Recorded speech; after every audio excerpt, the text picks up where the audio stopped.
Hello everyone, সবাই কেমন আছেন?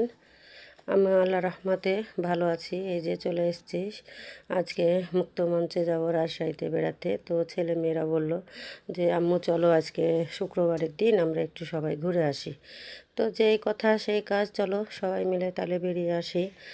তো বাড়ি থেকে খাওয়া দাওয়া করে সবাই বেরিয়ে গেছি, আর অনেক এনজয় করছি, অনেক হাসাহাসি করছি এই গাড়িতে, যে আজকে অনেক দিন পর রাজশাহীতে বেড়াতে যাচ্ছি, যেহেতু 2-3 মাস রাজশাহীতে আসা হয়নি তো এই যে চলে আসলাম রাজশাহী মুক্তমঞ্চে। এসে সব দিক আমরা ঘোরাঘুরি করে দেখছি যে এত মানুষের ভিড় আস্তে আস্তে জমেছে, যে ভিড়ে পা দেওয়া যাচ্ছে না। আর এদিকে হরেক রকমের জিনিস দেখতেও খুব সুন্দর লাগছে। তো আমরা বললাম যেহেতু এখন কিছু খাবো না, আমরা আগে ঘোরাঘুরি করে এসে তারপরে খাওয়া দাওয়া করব। তো চলে গেলাম আগে ঘুরতে। তো কিছু জিনিস দেখলাম, যেতে যেতে দেখলাম যে দোকানে একটু চুড়ি দেখছি।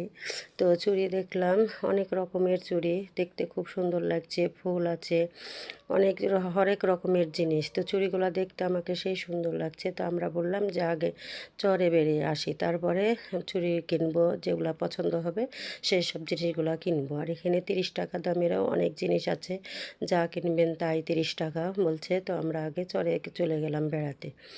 তো চরে এসে দেখলাম যে নৌকাতে উঠবো। তো সবাই ভয় করছি, একবার বলছি যাব, একবার বলছি যাব না। তো শেষমেশ সবাই বললাম যে চলো আগে একটু ঘুরেই আসি, তাহলে একটু এনজয় হবে, নিজেকেও একটু মানে আনন্দময় মনে হবে। তো হ্যাঁ, উঠে গেলাম গাড়িতে, নৌকাতে।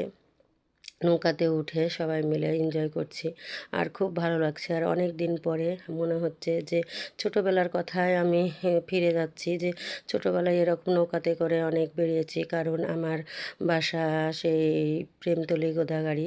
তো আমাদের ওখানে পদ্মা নদী, এই পদ্মা নদীর সাথেই একযোগ আছে।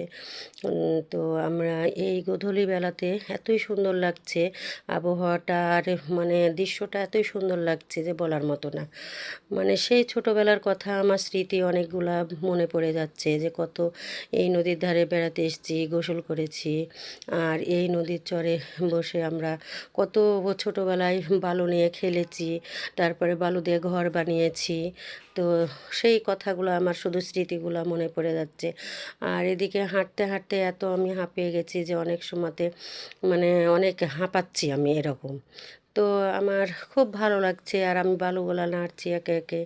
আর এই গোধূলি বেলাটা আমার এত ভালো লাগছে যে নিজেকে বলার মতো না। আর মেয়েও বলছে যে আম্মু আমাকে আজকে অনেক দিন পর আমাকেও খুব ভালো লাগছে, চলো যতদূর পারি আমরা মা